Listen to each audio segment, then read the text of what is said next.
bienvenue sur notre chaîne. Nous publions des extraits vidéo pour vous aider à choisir celui qui vous plaît.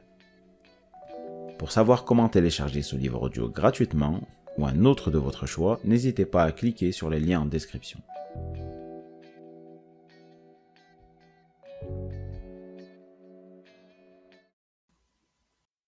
En 3058, Rams 2A12, station d'exploitation en orbite de Sansoy. Lys commanda l'ouverture des volets de la tour d'observation et les lumières artificielles du spatioport C3 de Rams 2A12 chassèrent rapidement l'obscurité dans la salle de veille. Gorlus, le chef mécanicien, avait mis à l'arrêt le réacteur nucléaire du vaisseau pour les 2 prochains jours, basculant tous les besoins électriques du bord sur le vieux groupe électrogène à hydrogène. Dans cette configuration, beaucoup de circuits considérés comme non vitaux n'étaient plus alimentés et l'éclairage principal de la salle de veille en faisait partie.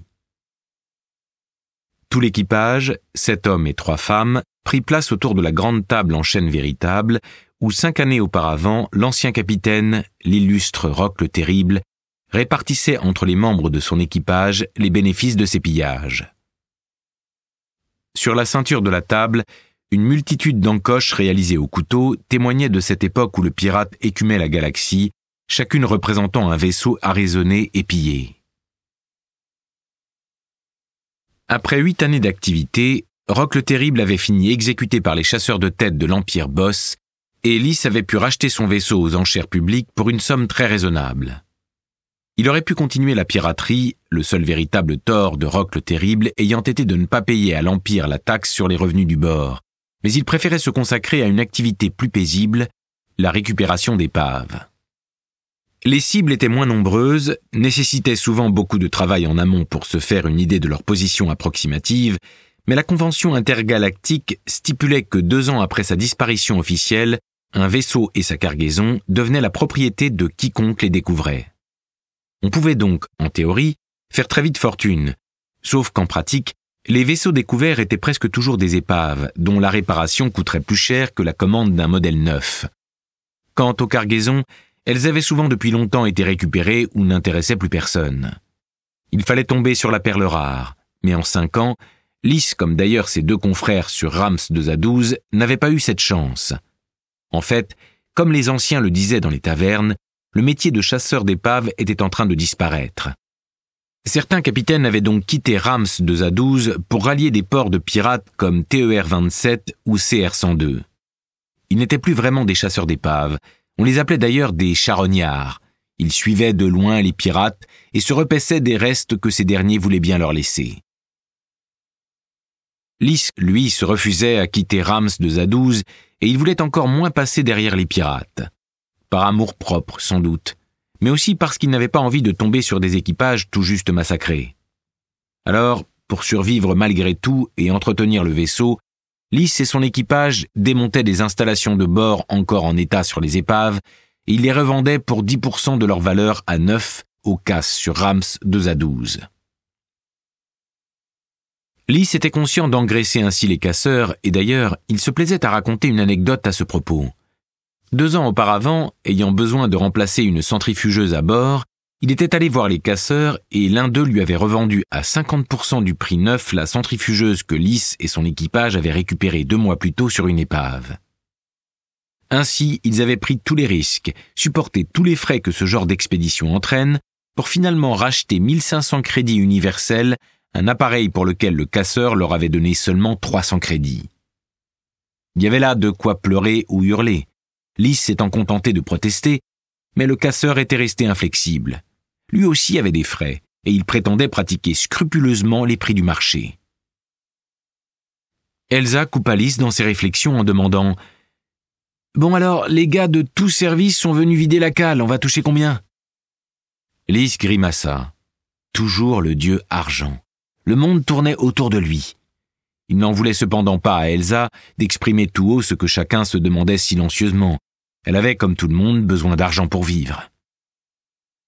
« Vous allez toucher chacun 5207 crédits exactement. » Après une seconde interminable, Elsa sourit. Elle semblait satisfaite.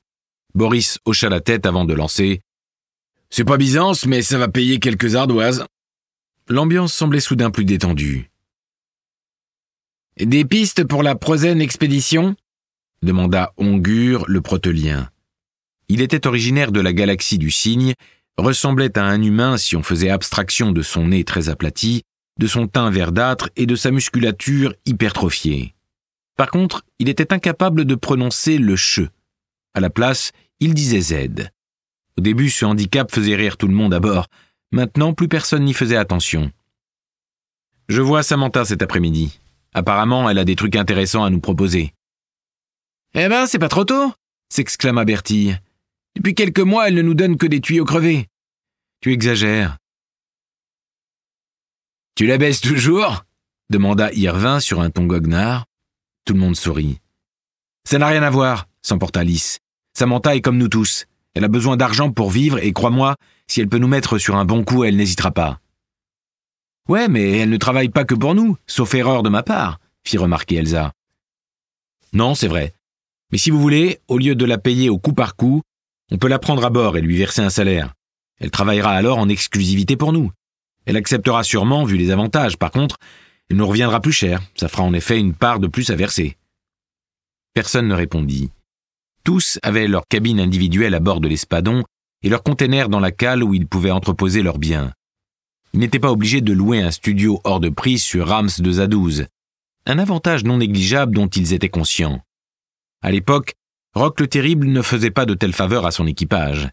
Mais surtout, la perspective de partager les revenus du bord avec une personne supplémentaire n'enthousiasmait personne, sauf peut-être Elsa, plus calculatrice. « Si ça nous permet de trouver plus d'épaves, dit-elle d'un ton sérieux, alors ça vaut le coup. »« Ah, c'est certain, on aura plus de cibles. »« Ouais, » fit Bertie d'un ton pas vraiment convaincu. « Et elle fera quoi d'autre à bord ?»« Chercher des épaves est un travail à plein temps, » expliqua Lys. « Tu dois consulter des milliers d'archives dans plein de langues, des comptes rendus du contrôle spatial, des témoignages de rescapés ou de pirates, les dossiers des assureurs. Samantha a ses entrées un peu partout. »« Du boulot administratif, quoi » dit Bertie d'un ton méprisant. « Oui, enfin, elle participerait sans doute aussi aux corvées du bord. »« J'ai une autre solution, » dit Bertille. « Il y a d'autres chercheuses sur Rams de Zadooz. Proposons-leur nos services. Ta Samantha travaille pour d'autres. Pourquoi n'en ferions-nous pas de même ?» Lys haussa les épaules. « Tu as beaucoup de charlatans dans cette profession. Ils te demandent de l'argent pour des dossiers bidons. Les chercheurs sérieux, comme Samantha, ne courent pas les rues. Ou alors ils ont déjà leurs clients et ils n'en prennent pas d'autres en général. » Ramin intervint. « Moi, je vous propose autre chose. Sans devenir des pirates à temps complet, on pourrait faire quelques coups pour mettre du beurre dans les épinards. » Lys fronça les sourcils. « Ce n'est pas la première fois qu'on aborde ce sujet, et comme tu le sais déjà, je refuse de donner dans la piraterie. C'est un autre monde. Il faut s'adresser à des chercheurs non officiels, verser des commissions aux autorités, mais aussi à la mafia de Rams de Zadooz. Et puis, l'armement de l'Espadon est complètement dépassé. Tu parles, un vulgaire canon qui tire des obus classiques de faible calibre. Aujourd'hui, certains vaisseaux de transport sont armés de canons à antimatière. Ils pourraient nous détruire d'un seul tir. Et je ne te parle pas d'une frégate de l'Empire. Sans compter que l'on n'est pas assez nombreux à bord pour prendre d'assaut un autre vaisseau. « On peut se procurer des robots de combat ?» insista Ramin. Même réponse que pour l'armement. Les robots de combat dans les cases de Rams de Zadooz sont démodés et souvent en mauvais état. C'est toujours mieux que rien. Il en faudrait au moins une dizaine. D'occasion, ça reviendrait à 1 million de crédits. 9, tu multiplies par 5 ou 10, on n'a pas cet argent. Et c'est un autre métier, Ramin. Mais rien ne t'empêche de t'enrôler dans un équipage de pirates. Tu as le Vaillant qui est à quai en ce moment dans le port C2. Ramin grimaça. Non merci, je ne suis pas fou. Tous les vaisseaux pirates finissent tôt ou tard par se faire détruire par les frégates de l'Empire. Le Vaillant opère depuis 5 ans, il a commencé en même temps que nous et il est encore là. Il finira comme les autres, ou comme Rock le Terrible. Moi, je voulais juste faire quelques coups à l'occasion, je ne parlais pas de plein temps. Je comprends, mais encore une fois, il s'agit d'un autre métier. Sans oublier qu'en cas de résistance, il faut se résoudre à tirer.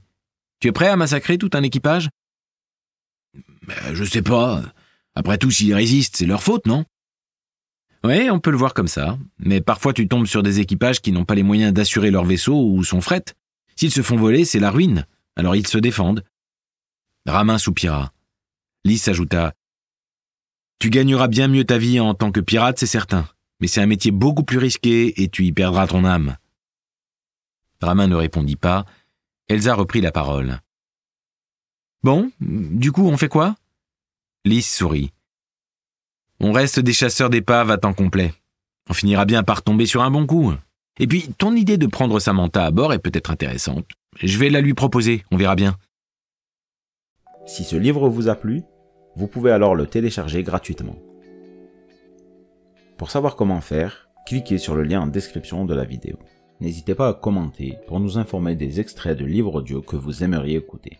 Pensez à liker et à vous abonner pour ne rater aucune vidéo.